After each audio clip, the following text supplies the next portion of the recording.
स्थानीय तह निर्वाचनको लागि अब 51 दिन बाँकी। निर्वाचन लक्षित गतिविधिले गाउँसम्मै चहल पहल, अर्को साता मतपत्र छपाई थाल्ने निर्वाचन आयोगको तयारी।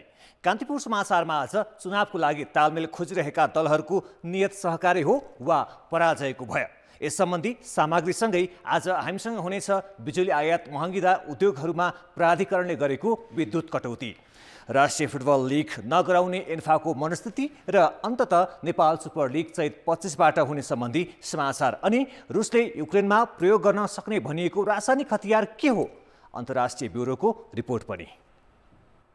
नमस्कार, अब मुख्य समाचार। एक्लै निर्वाचनमा जान अधिकांश दललाई डर, सत्ता गठबन्धनमा तालमेलको लेखाजोखा अझै मिलेन। निर्वाचन आयोग अर्को सातादेखि मतपत्र छपाई र निर्वाचन अधिकृत तोक्ने तयारीमा। चीनसँग भएको पूर्वाधार विकास र अनुदान सम्झौता 4 वर्षदेखि अलपत्र। परियोजना अघि बढाउन चिनिया विदेश मन्त्रीको भ्रमण नेपालका लागि अवसर। BRI कार्यान्वयन प्राथमिकतामा। ब्याङ्कहरूबाट हुने ऋण प्रवाह घट्न थाल्यो। सहित यता मात्रै 4 अर्बले कमी, तरलता अभाव पनि कायमै। युक्रेनमा रुसी आक्रमण विरुद्ध दबाव बढाउन अमेरिकी राष्ट्रपति बाइडेन युरोप भ्रमणमा। नेटो र G7 राष्ट्रसँग मिलेर रुसमाथि थप प्रतिबन्ध लगाउने तयारी। र राष्ट्रिय लिग फुटबल सञ्चालनमा एन्फाको बेवास्ता। पहिला महामारी र अहिले निर्वाचनको बहाना, क्यालेन्डर बाहिरका प्रतियोगितामा भने चासो।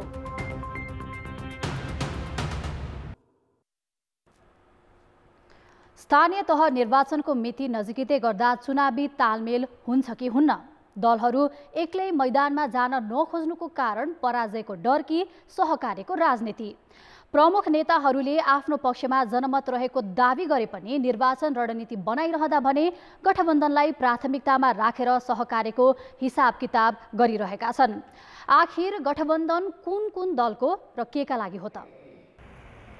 सत्ताको नेतृत्व गरिरहेको नेपाली काङ्ग्रेसभित्र चुनाव एक्लै लड्ने वा सत्ता गठबन्धन दलहरू मिलेरै जाने भन्नेमा चर्को मतभेद छ।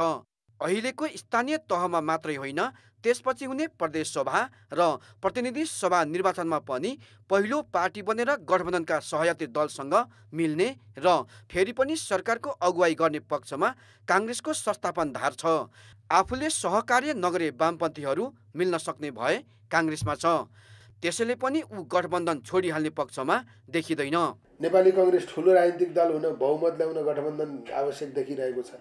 अरू राजनीतिक दल काङ्ग्रेससँग मिलेर गठबन्धनमा जान सकियो भने आफ्नो अस्तित्व रहने परिस्थिति देखिएको छ। त्यसैले एक आपसको आवश्यकताले त्यो कुरा निर्धारण गरेको स्थिति चाहिँ हो। तर राम्रो कुरा चाहिँ के हो भने एक्लै आफ्ना विषयहरू जनताका बिचमा राखेर निर्वाचन लड्ने कुरा चाहिँ राम्रो कुरा। सत्ता घटक माओवादी केन्द्रलाई पनि आफ्नै शक्तिमा विश्वास छैन। माओवादी केन्द्रका अध्यक्ष पुष्पकमल दाहालले पार्टी आफ्नै शक्तिमा चुनाव लड्ने भन्दै हिँडे पनि गठबन्धन प्राथमिकतामा छ। एमालेबाट टुक्रिएर बनेको नयाँ दल एकीकृत समाजवादीलाई त गठबन्धन अनिवार्य आवश्यकता जस्तै छ। यी दुई दलको चाहना सत्ता पक्ष मिलेर एमालेको सेकी झार्नेमा पनि केन्द्रित देखिन्छ। 6वटा महानगर र चाहिँ महानगरपालिका र 11वटा उपमहानगरपालिकाहरूको बारेमा चाहिँ भागभण्डाको कुराहरू भइरहेका छ। हाम्रो तर्फबाट गएको प्रस्ताव चाहिँ के हो भन्दाखेरि हिजो एमाले जितेको अथवा एमाले भनौँ न अब को वर्चस्व जहाँ छ त्यो हामीलाई त्यसको स्वाभाविक र चाहिँ कानुनी र वैधानिक हकदार त हामी नै हौँ। कुनै दललाई चाहिँ नि माओवादी आवश्यक छैन भनेपछि किन गर्नु पर्यो गठबन्धन? त जरुरी नै छैन नि। एक्लै जित्नुहुन्छ उहाँहरू भनेपछि त जरुरी नै छैन नि। भनिसकेपछि यसमा चाहिँ नि माओवादीको मात्रै कारण भन्दैन, किनभने गठबन्धन गर्नु भनेको वस्तुगत आवश्यकता हरेक पार्टीको आवश्यकताले मात्रै बन्ने हो भन्ने कुरा हामीले बुझ्नुपर्ने हुन्छ। मधेसमा वर्चस्व जनाएका जनता समाजवादी र लोकतान्त्रिक समाजवादीले चुनावी तालमेल र आफ्ना रणनीतिलाई तीव्रता दिइसकेको देखिन्न। टुटफुटबाट त्रसित दुवै दल आफ्नै शक्ति कति छ भन्नेमा अलमलमा छन्। गठबन्धनको आवश्यकता महसुस गरिएको छ। त्यो मर्मअनुसार हामी तालमेल गर्न सक्छौँ। कुनै ठाउँमा सिट छोड्ने, कुनै ठाउँमा लिने त्यो अवस्था बन्न सक्छ। तर त्यही भयो भने हामी जान्छौँ, न त जाँदैनौँ, त्यो अवस्था होइन। हामी यो मधेस प्रदेशभरि अब यो प्रदेशको जिम्मेवार व्यक्ति भएको नाताले यो प्रदेशभरि नै हाम्रो तयारी भइराखेको अवस्था छ।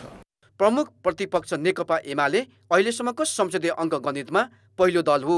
अध्यक्ष केपी शर्मा ओलीको प्रस्तुति हेर्दा उनी अरू दलहरूसँग सँगै जाने पक्षमा नभएको सङ्केत गर्दैछन्। तर भित्रभित्रै सत्ता गठबन्धन मिलेमा आफ्नो धरातल कमजोर हुन्छ भन्ने त्रासमा रहेका उनको प्राथमिकता अरू नेता कार्यकर्ता तान्ने र त्यसपछि तालमेलमा लाग्ने देखिन्छ। काङ्ग्रेसले तालमेल गर्ने होइन, काङ्ग्रेसले त प्रतिस्पर्धा गर्ने हो। एमाले तालमेल गर्ने होइन, एमाले त प्रतिस्पर्धामा आफ्नो क्षमता देखाउने हो। त्यसो भने हामी नीतिगत हिसाबले केन्द्रीय हिसाबले त्यो घोषणा गर्दैनौँ र आवश्यकताको आधारमा स्थानीय कमिटीहरूलाई त्यो जिम्मा हामीले दिन्छौँ। मुख्य दलहरूलाई आफ्नो शक्तिमा विश्वास नहुँदा र भावी सत्तामा मात्रै ध्यान हुँदा चुनावी तालमेल प्राथमिकतामा परेको हो। कान्तिपुर समाचारका लागि क्यामेरामा सञ्जय लुटेलका साथ दीपक आचार्य र दशरथ राई, काठमाडौँ। मुलुक संघीयतामा गएपछि दोस्रो पटक हुन लागेको स्थानीय तहको निर्वाचनको माहौल बस्ती बस्तीमा पुगेको छ। तीव्र गर्मीसँगै चुनावी राजनीतिक सरगर्मीले बाँकेका ग्रामीण बस्ती तातिन थालेका छन्। हामी जनताको सेवा गर्न मौका पाउँछ कि पाउँदैन त्यो गर्मी चढेछ अहिले। यो गर्मी भन्दा प्राकृतिक गर्मी भन्दा त्यो चुनावको गर्मी धेरै चढेछ। मौर्यले भने चाहिँ उसै पनि तराईमा गर्मी बढ्दो छ। यस्तो बेलामा राजनीतिक तथा चुनावी सरगर्मी थपिएको छ। वैशाख 30 गते हुने स्थानीय निर्वाचनमा आफ्नो पक्षमा धेरै जनमत पार्न राजनीतिक दलका नेताहरू बस्ती बस्तीमा पुग्ने, भेटघाट गर्ने र योजना बनाउने काममा जुटिरहेका छन्। हिलो मुक्त वाडा चाहिँ घोषणा गर्ने त्यो लम्सममा हामी 75% काम गरिसकेका छौँ र अब चाहिँ अब यो मधेसी बस्तीमा अब यहाँ चाहिँ हामीले शिक्षाको चाहिँ योजना बनाएर चाहिँ त्यो योजना हामी यसपालिको चुनावमा फेरि लिएर जान्छौँ। राजनीतिक आस्था र विचारका आधारमा ध्रुवीकरण हुने क्रम पनि तीव्र छ। एउटा पार्टीले अर्कोका समर्थक तथा कार्यकर्ता फकाउने र आफूतिर तान्ने क्रम बढेको छ। त्यति मात्र होइन, पहिलो पटकको स्थानीय तहको निर्वाचन भन्दा यस पटक हुन लागेको निर्वाचनमा मधेसी समुदायका महिलामा समेत धेरै परिवर्तन भएको छ। उनीहरू समान राजनैतिक अधिकार खोज्दै निर्वाचनमा सहभागी हुन चाहिरहेका छन्। पुरुषहरूलाई चलाउन दिन्छन् बाटोघाटोको बजेटहरू, अनि त्यहाँ महिलालाई बढी फोकस दिनु पर्यो। महिलाले पनि गरून् काम, केही गरेर देखाउन्, महिलाले पनि त्यही गर्नु पर्यो। सहर बजार होस् वा गाउँ बस्ती, दिन प्रतिदिन स्थानीय निर्वाचनको माहौल तातिँदै गएको छ। मौसमी तापक्रमसँगै बढ्दै गएको चुनावी सरगर्मीले जनपक्षीय प्रतिनिधि छान्न पक्कै पनि सहयोग पुग्नेछ। कान्तिपुर समाचारका लागि सविता जीसीका साथ जेपाण्डे, नेपालगञ्ज, बाँके। अब जनताको आवाज। हामीले सातै प्रदेशमा सोधेका छौँ, चुनावमा होमिएका दलहरूको गठबन्धन मोहलाई के भन्नुहुन्छ? जनताको आवाज। आफ्नो स्वार्थको लागि चाहिँ लागेको जस्तो देखिन्छ। राम्रो काम गरेर उनीहरूलाई विश्वास दिलाउन सकेकै छैनन्, अनि त्यही भएर उनीहरू कहिले पनि जनता सामु एक्लै जान सक्दैनन्। राज्य सञ्चालन गर्न सजिलो हुन्छ भन्नको लागि कति पार्टीहरू हराउने अवस्थामा छ, लोप हुने अवस्थामा छ। त्यो अवस्थामा उनीहरूले गठबन्धन चाहिरहेको छ। जनतासँग दलहरूको विश्वास गुमिसकेका। चुनाव जित्नको लागि गरे हो। शक्तिशाली बन्न खोजेकोले गठबन्धन बनाइरहेछ। पछि गएर फेरि छुट्टिने हो भने चाहिँ अहिले नै बाट छुट्टा छुट्टै नै चुनाव लड्दा ठिक। गठबन्धन परिस्थिति अनुसार गर्दा पनि राम्रै हुन्छ। चुनावका बेलाको गठबन्धन यो अपवित्र हो। चुनाव एक्लै लडेर जिते भइहाल्यो नि किन गठबन्धन गर्नु पर्यो? चुनाव जित्नकै निम्ति आफू सुरक्षित हुने उपाय हो। जनताले बताए भने एक्लै लड्दा चुनाव लड्दा पनि चुनाव जित्न सकिन्छ नि। नेकपा एमालेलाई जसरी पनि यो मधेसबाट खदेर्नका लागि यो गठबन्धनको मोह छ। आफूले हालिमुहाली गर्नको लागि चाहिँ त्यो गरेको सत्ता प्राप्त गर्नको निम्ति मात्र आफ्नो पार्टीले जित्न सक्दिन, हार्छु भनेर त्यस डरले मूलतः सत्ता मोह हो। आपसमा फुटेर जे पनि हिसाबले जान सकेको विगतलाई हेर्दाखेरि यो कुनै नौलो कुरा चाहिँ लाग्दैन। भोट लिनको लागि, जनतालाई बेकुफ बनाउनको लागि गठबन्धनलाई मेरो भाषामा चाहिँ लुटेर भन्छु। आफ्नो दलबाट जित्ने किसिमले अगाडि बढ्नु जरुरी छ। जनतालाई मूर्ख बनाउनको लागि गणतन्त्रवादी र चाहिँ राजावादी मिल्ने यो कस्तो संस्कार? यो चाहिँ राजनीतिक विचार र राजनीतिक संस्कारभन्दा नितान्त फरक देख्छु म। नेताहरूले चुनाव जित्नको लागि गरेको अग्रगामी र प्रतिगामीहरूको बीचको लडाईँको रूपमा लिएको छु। राजनीतिक स्वार्थका लागि जुन तरिकाले चुनाव जित्न सकिन्छ र सत्ता प्राप्त गर्न सकिन्छ त्यस आधारमा दलहरू गठबन्धन बनाउँदै जान्छन्। प्रतिगामीहरूलाई हराउनको लागि चाहिँ गठबन्धन आवश्यक छ।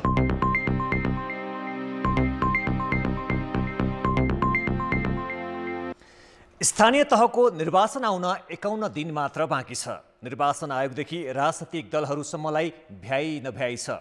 वैशाख 30 गते हुने निर्वाचनको लागि आयोगले अर्को साता मतपत्र छपाई सुरु गर्ने भएको छ। यसैगरी अर्को साताबाट निर्वाचन अधिकृत तोक्ने तयारी समेत आयोगको छ।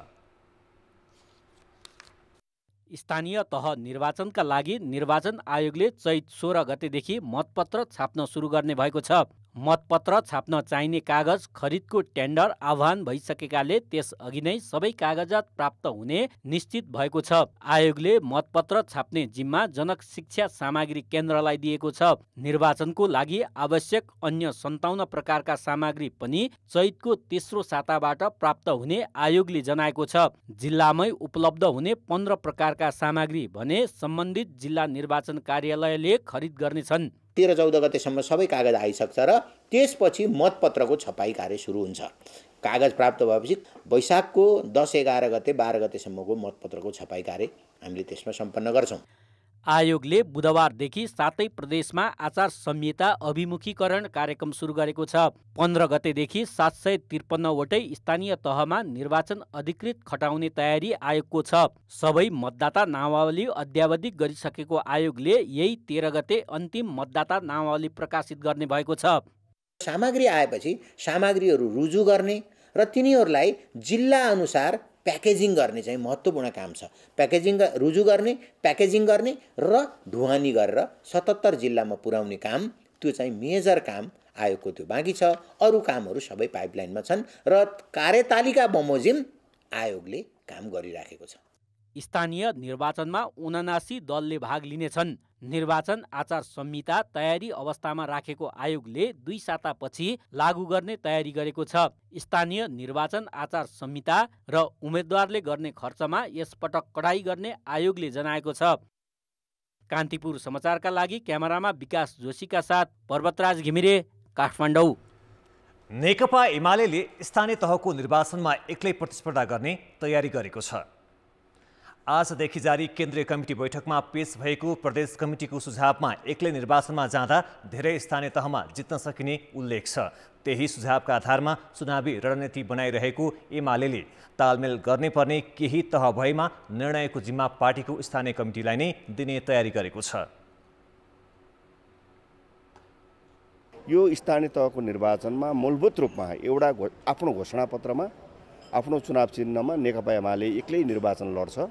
यदि काहीँ कतै कुनै स्थानीय पालिकाहरूमा कुनै समाजका विशिष्ट व्यक्तित्वहरू वा कुनै राजनीतिक दलहरू, बेसिकल्ली अहिलेको सत्ता गठबन्धनभन्दा बाहिर रहेका दलहरू बिचमा कुनै कुरा छलफल आवश्यक चाहिँ तालमेल गर्नु पर्यो भने त्यसको लागि हामीले स्थानीय तहलाई नै त्यो अधिकार दिने, जिल्लालाई नै त्यो अधिकार दिने गरीको छलफल हुन्छ। ब्रेकपछि समाचारमा पुनः स्वागत छ। चिनिया विदेश मन्त्री वाङ यी 3 दिने नेपाल भ्रमणको लागि पर्सि शुक्रबार काठमाडौँ आउँदैछन्। नेपाल र चीनबीच पूर्वाधार विकास र अनुदान सहायताका सन्दर्भमा महत्त्वपूर्ण समझदारी भए पनि नेपालले त्यसबाट लाभ लिन भने सकेको छैन। दुवै पक्षबीच आवश्यक गृह कार्य हुन नसकेको अवस्था र एमसीसी प्रकरणमा केही संशय बाँकी रहेकै बेला हुन लागेको चिनिया पक्षको उच्चस्तरीय भ्रमणलाई महत्त्वका साथ हेरिएको छ। चीन सरकारको सहयोगमा नेपालमा सडक, रेल र जलविद्युत लगायतका क्षेत्रमा लगानी गर्ने सम्झौता 4 वर्ष अघि नै भएको थियो, जुन विश्वलाई सडक सञ्जाल मार्फत जोड्ने चीनको अवधारणा बेल्ट एन्ड रोड इनिसिएटिभ अर्थात् BRI अन्तर्गतको परियोजना हो। 2076 असोज 25मा चिनिया राष्ट्रपति सी जिनपिङ नेपाल भ्रमणमा आउँदा पनि पूर्वाधार, कृषि, जलविद्युत, शिक्षा र स्वास्थ्य लगायतका 18वटा समझदारी पत्रमा हस्ताक्षर भए। राष्ट्रपति सीले नेपालको विकासका लागि 56 अर्ब रुपियाँ अनुदान दिने प्रतिबद्धता गरेका थिए, तर आजका दिनसम्म यी विषय कार्यान्वयनमा जान सकेका छैनन्। नेपालले समयमै आवश्यक गृह कार्य नगर्दा चिनिया पक्षले चासो दिएका सम्झौता समेत अलपत्र छन्। यी प्रतिबद्धता कार्यान्वयनका लागि नेपालले विदेश मन्त्री वाङ यीको भ्रमणलाई अवसरको रूपमा लिन सक्ला त? सहयोगका क्षेत्रहरू पहिचान गर्ने र त्यो पहिला पहिचान गरिसकेका सहयोगका क्षेत्रहरू अथवा समझदारी गरिसकेका ठाउँहरूमा त्यसलाई चाहिँ त्यो कार्यान्वयनलाई तीव्रता दिने, त्यो सबै कामको लागि चाहिँ एउटा राजनैतिक तहमा, उच्च राजनैतिक तहमा प्रतिबद्धता पनि चाहिन्छ दुवैतर्फ उच्च राजनीतिमा विश्वासको वातावरण पनि बन्नुपर्छ। त्यसका लागि द्विपक्षीय भ्रमणहरूको आदान प्रदान गर्नुपर्छ। त्यसले यो बाटो खोलेको छ। यो एउटा ठुलो अवसरको कुरा हो। नेपालले BRI अन्तर्गत सुरुमा 27 परियोजना छनौट गरी चीन सरकारलाई पठाएको थियो। त्यसलाई चीनले 1 अङ्कमा सीमित गर्न भनेपछि नेपालले 9वटा परियोजना सिफारिस गर्यो। तर द्विपक्षीय समझदारी हुन बाँकी छ भने अनुदान लिन नेपालले कुनै गृह कार्य समेत गरेको छैन। बरु चिनिया विदेश मन्त्री काठमाडौँ आउँदा पहिले भएका सम्झौतामा केही परिमार्जन गर्ने सरकारको तयारी छ। परिमार्जन गर्नै पर्छ र हामीले चाहिँ अब सहयोग दिने भन्नेमा अब त्यो कमर्सियल इन्ट्रेस्ट रेटमा अर्थै छैन, किनकि त्यो भोलि हामीले तिर्नै सक्दैनौँ। किनभने पूर्वाधार विकासमा लगानी भनेको त्यो तत्काल रिटर्न नै हुँदैन, त्यो चाहिँ 100 वर्ष लाग्छ त्यसबाट प्रतिफल प्राप्त गर्न। भारतीय नाकाबन्दीका बेला चीनसँग भएको पारवान सम्झौता कार्यान्वयन, कोरोना महामारी यता ठप्प जस्तै बनेको निकासी, असहज आयात जस्ता विषयलाई समेत अघि बढाउन सके चिनिया विदेश मन्त्रीको भ्रमण नेपालका लागि फलदायी हुनेछ। ती सहयोगहरूलाई हामीले प्राथमिकताका क्षेत्रमा खर्च गरेर त्यसले उत्पादनशील बढाउनुपर्छ। अन्य उद्योगहरूलाई सहयोग पुग्ने गरी अन्य चाहिँ शिक्षा, स्वास्थ्य सबै कुरामा सहयोग पुग्छ हामीले पूर्वाधार विकास गरेपछि। र यसको लागि हामीले मित्र राष्ट्रबाट सहयोग लिन हिचकिचाउनु पर्ने कारण छैन र मित्र राष्ट्रहरूले पनि एउटा छिमेकी देश, ऐतिहासिक सम्बन्ध यो सबलाई हेरेर दिल खोलेरै सहयोग गर्नुपर्छ। नेपालले अमेरिकी अनुदान सम्बन्धी सम्झौता MCC संसदबाट अघि बढाउँदा चिनिया पक्षले देखाएको चासो बिस्तारै आशंकामा पुगे जस्तो देखिन्छ। त्यसलाई निवारण गर्न पनि यो भ्रमण अवसर हो। कान्तिपुर समाचारका लागि क्यामेरामा सञ्जय लुइटेलका साथ बाबुराम तिमिल सिन्हा, काठमाडौँ। निजी विद्यालय सञ्चालकहरूले लगानीको सुनिश्चितता गर्न सरकारसँग माग गरेका छन्। निजी तथा आवासीय विद्यालय अर्गनाइजेसन प्याप्सनको 15औं महाधिवेशनमा सहभागी विद्यालय सञ्चालकहरूले शिक्षाको विकास र गुणस्तरमा निजी विद्यालयको योगदान महत्त्वपूर्ण रहेको भन्दै लगानी सुनिश्चित गर्न आग्रह गरेका हुन्।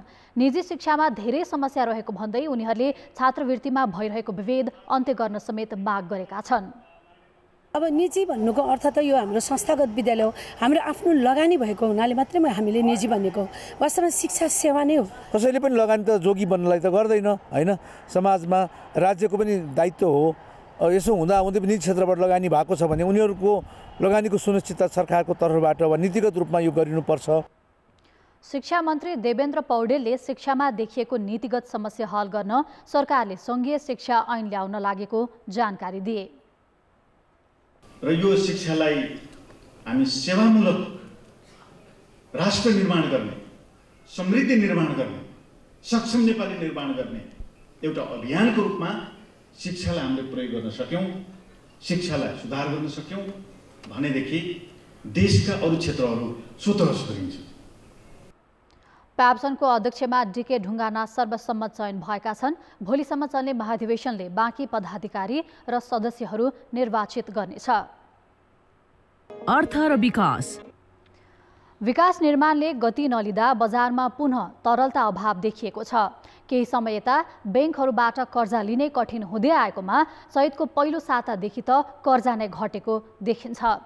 वाणिज्य बैंकका प्रमुख कार्यकारी निर्देशकहरूको छाता संगठन नेपाल बैंकर्स सङ्घले उपलब्ध गराएको तथ्याङ्क अनुसार चालु आर्थिक वर्षको फागुन 30 गतेसम्ममा बैंकहरूमा 43 खर्ब 33 अर्ब रुपैयाँ निक्षेप सङ्कलन भएको थियो। तर चैत 4 गतेसम्म यस्तो निक्षेप 5 अर्बले घटेको छ। अर्थात् निक्षेपको रूपमा रहेको रकम ग्राहकले बैंकबाट झिकेका छन्। फागुन 30 गतेसम्म 41 खर्ब 72 अर्ब कर्जा गएकोमा 4 अर्बले घटेर 41 खर्ब 68 अर्बमा सीमित भएको छ। ग्राहकले आफूले कर्जाको रूपमा लगेको रकम बैंकमा फिर्ता गरेसँगै आकार घटेको हो। कतिपय चाहिँ के हुन्छ सरकारी खर्चहरू पनि अब सरकारको चाहिँ बजेटहरू हामी जुन चाहिँ स्थानीय तहमा गणना गर्ने भनेको छ त्यो पनि खर्च भएपछि त्यसले त त्यो गणना त घट्ने भयो। त्यो कारणले पनि कतिपय चाहिँ रकममा असर गर्छ। असुली पनि भएर पनि हाम्रो चाहिँ यतातिर चाहिँ कर्जाको पनि सङ्कुचन हुने घट्ने र यतातिर चाहिँ हाम्रो चाहिँ उतापट्टि चाहिँ पोर्टफोलियोमा पनि असर गर्ने। समग्रमा भने चालु आर्थिक वर्षमा निक्षेपको तुलनामा कर्जामा भारी वृद्धि भएको देखिन्छ। गत असार अन्तिममा 42 खर्ब 1 अर्ब रहेको निक्षेप यो बीचमा 1 खर्ब 27 अर्बले बढेर 43 खर्ब 28 अर्ब पुगेको छ। अर्थात् 8 महिनामा वाणिज्य ब्याङ्कहरूको निक्षेप 3% बढेको छ। तर यही बीचमा ब्याङ्कले गर्ने लगानी अर्थात् कर्जा भने 12% बढेको छ। असार मसान्तमा 37 खर्ब 21 अर्ब रहेको कर्जा 4 खर्ब 47 अर्बले बढेर 41 खर्ब 68 अर्ब पुगेको छ। निक्षेपको तुलनामा कर्जाको वृद्धि भारी मात्रामा भएकाले पनि बजारमा तरलता अभावको स्थिति आएको हो। अब जनमतको अन्तिम परिणाम। जनमतमा हिजो हाम्रो प्रश्न थियो, निर्वाचन आचार संहिता पालनाका लागि कसले के गर्नु पर्ला? ए. दलहरू इमान्दार, बी. आयोगको सक्रियता र सी. मतदाता सचेत। जनमतको अन्तिम परिणाम यस्तो छ।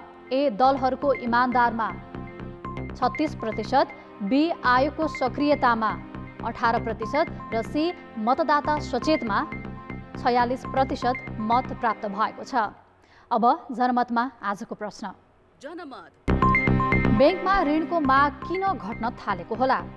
ए. लगानीको वातावरण नभएर, बी. ब्याज महँगो भएर र सी. ब्याङ्कमा पैसा कम भएर। जनमतको अन्तिम परिणाम भोलि साँझ 8 बजेको कान्तिपुर समाचारमा प्रसारण गर्नेछौँ।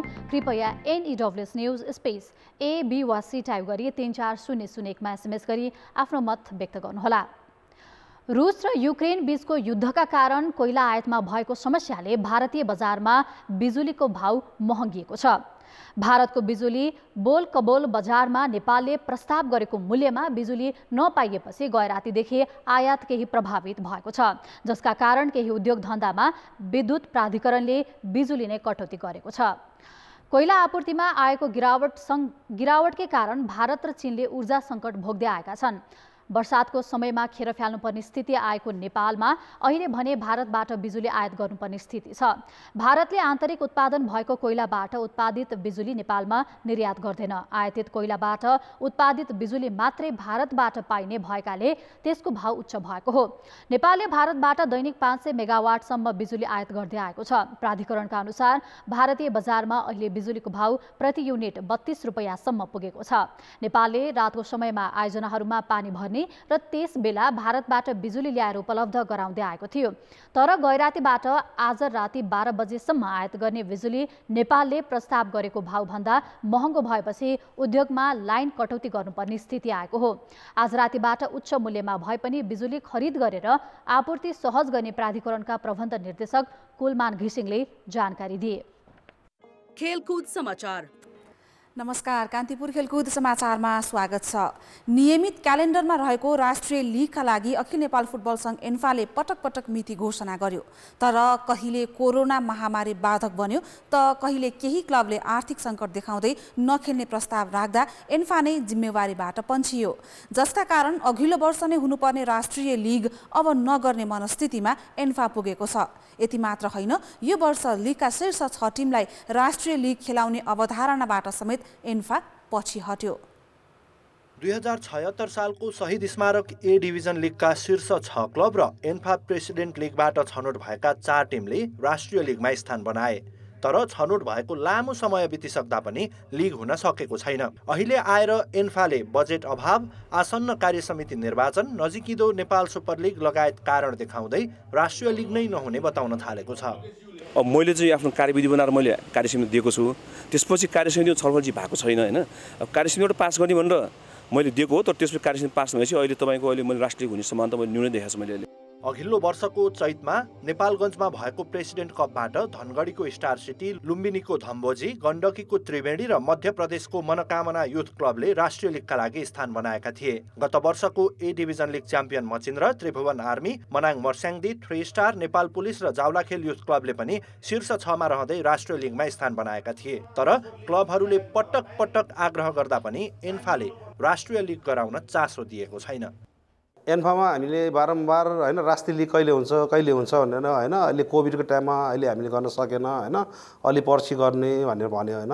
अनि बिचमा आएर एकैचोटि 76 सालमा 77 सालमा होइन NHL ल्यायो होइन। एन्फाले गर्न नसक्ने कुरै थिएन नि त, उनीहरूको गर्न नचाहेको थियो र राष्ट्रिय लिग हुन नसक्नुको कारण क्यालेन्डरमा भन्दा बाहिरका प्रतियोगितामा एन्फाको चासो बढी हुनु पनि हो। यो सँगै एन्फा कार्यसमिति निर्वाचनलाई पनि अर्को प्रमुख कारण मानिएको छ।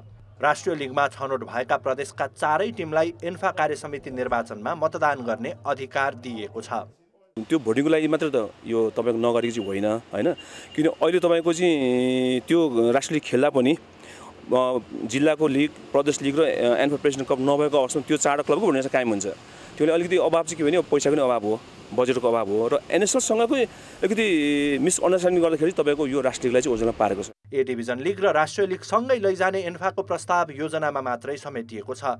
एन्फालाई क्यालेन्डरमा भएको प्रतियोगिता भन्दा एनएसएलमा बढी चासो देखिएको छ। मैले अध्यक्षसँग कुरा गर्यो होइन, राष्ट्रिय लिगको संयोजकसँग पनि कुरा गर्यो, उहाँहरूको दुईजनाकै तालमेलै मिल्दैन। उसले उसलाई पाल गर्छ, उसले उसलाई पाल गरिरहेको छ। यो एउटा खेलौना जस्तो गरेर चलाइरहेको जस्तो लाग्यो कि एन्फा चाहिँ अहिले गएर। एनएसएलको विषयमा यति धेरै बहस गर्ने एन्फाले राष्ट्रिय लिगको अवधारणा लत्याउनुले उसको नियतमै प्रश्न उठेको छ। कान्तिपुर समाचारका लागि क्यामेरामा विकास श्रेष्ठका साथ रेवन्द दाहाल, काठमाडौँ।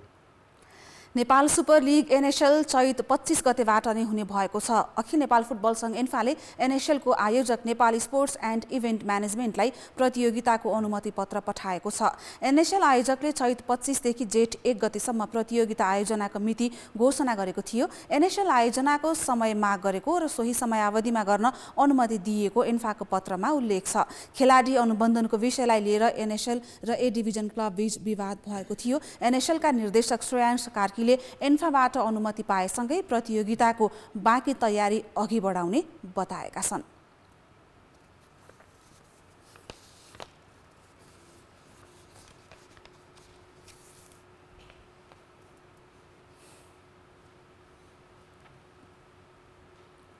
दमक गोल्ड कप प्रतियोगिताको उद्घाटन खेलमा बागमती युथ क्लबले आयोजक दमक 11लाई 1-0 गोलले पराजित गरेको छ। झापाको दमक नगरपालिकाको प्रस्तावित मदन भण्डारी रङ्गशालामा आज भएको खेलको पहिलो हाफ गोलरहित बराबरीमा सकिएको थियो। 28औं मिनेटमा बागमतीका रोशन तामाङले पेनाल्टी मार्फत गरेको गोल नै निर्णायक बन्यो। भोलिको खेल दुर्गापुर 11 कोलकाता भारत र गोर्खा बोइज रूपन्देही बीच हुने आयोजकले बताएको छ। विजेताले 13,11,000 रुपैयाँ र उपविजेताले 6,11,000 रुपैयाँ पुरस्कार प्राप्त गर्नेछन्। विराटनगरमा जारी गिरिजा प्रसाद कोइराला स्मृति तेस्रो राष्ट्रिय पुरुष हकी प्रतियोगितामा त्रिभुवन आर्मी क्लब, सुदूरपश्चिम प्रदेश र लुम्बिनी प्रदेश विजयी भएका छन्। आज भएको खेलमा आर्मीले गण्डकी प्रदेशलाई 11-0 गोलको फराकिलो अन्तरले पराजित गर्यो। सुदूरपश्चिम प्रदेशले मध्य प्रदेशलाई 7-1 गोलले हरायो। लुम्बिनीले प्रदेश 1 माथि 4-1 गोलको जित हात पारेको छ। चैत 12 गतेसम्म हुने प्रतियोगितामा आर्मी, प्रदेश 1, मध्य प्रदेश, बागमती प्रदेश, गण्डकी प्रदेश, लुम्बिनी प्रदेश र सुदूरपश्चिम प्रदेश सहभागी छन्। प्रतियोगिताको विजेताले 50,000, उपविजेताले 35,000 र तेस्रो हुनेले 15,000 रुपैयाँ पुरस्कार पाउनेछन्। त्रिभुवन आर्मी क्लब हराइजन राष्ट्रिय बास्केटबल प्रतियोगिताको फाइनलमा पुगेको छ।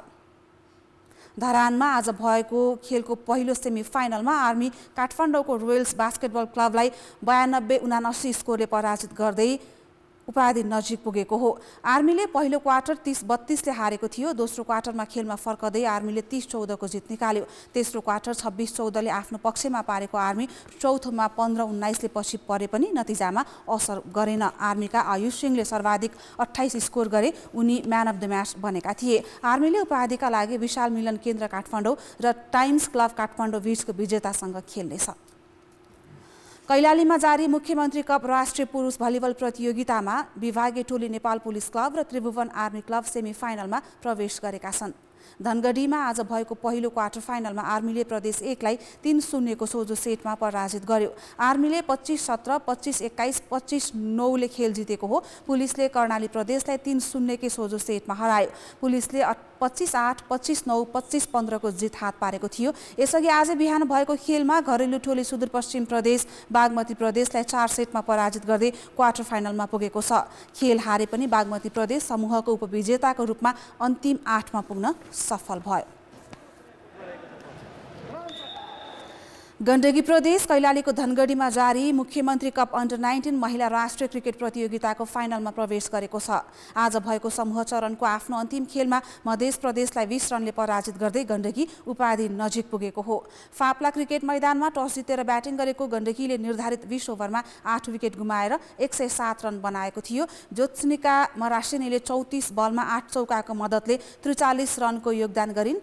आङपेम्बु लुम्बा शेर्पाले 17 रन बनाइन्। बलिङतर्फ मध्य प्रदेशकी प्रतिमा शाह, साना प्रवीण र विमला मगरले समान 2-2 विकेट लिए। जवाफमा मध्य प्रदेशले 20 ओभरमा 6 विकेट गुमाएर 87 रन मात्रै बनाउन सक्यो। उसका लागि एलिसा यादवले अभिजित 31 र साना प्रवीणले 21 रन बनाइन्। बलिङतर्फ कुसुम गोदरले 2 र ज्योत्सनिकाले तथा आकृति तिवारीले 1-1 विकेट हात पारे। आज भएको दोस्रो खेलमा लुम्बिनी प्रदेशले सान्तवना जित निकालेको छ। लुम्बिनीले कर्णाली प्रदेशलाई 5 विकेटले पराजित गर्दै फाइनल यात्रामा तगारो बन्यो। यदि यो खेल जितेको भए कर्णाली 1 खेल अगावै फाइनल पुग्ने थियो। टस जितेर ब्याटिङ गरेको कर्णालीले 19.4 ओभरमा सबै विकेट गुमाएर 72 रन बनाएको थियो। 73 रनको विजय लक्ष्य पछ्याएको लुम्बिनीले 14.3 ओभरमा 5 विकेट गुमाएर पूरा गरेको थियो। खेलकुद समाचार अहिलेलाई यति नै। अब मौसम सम्बन्धी जानकारी।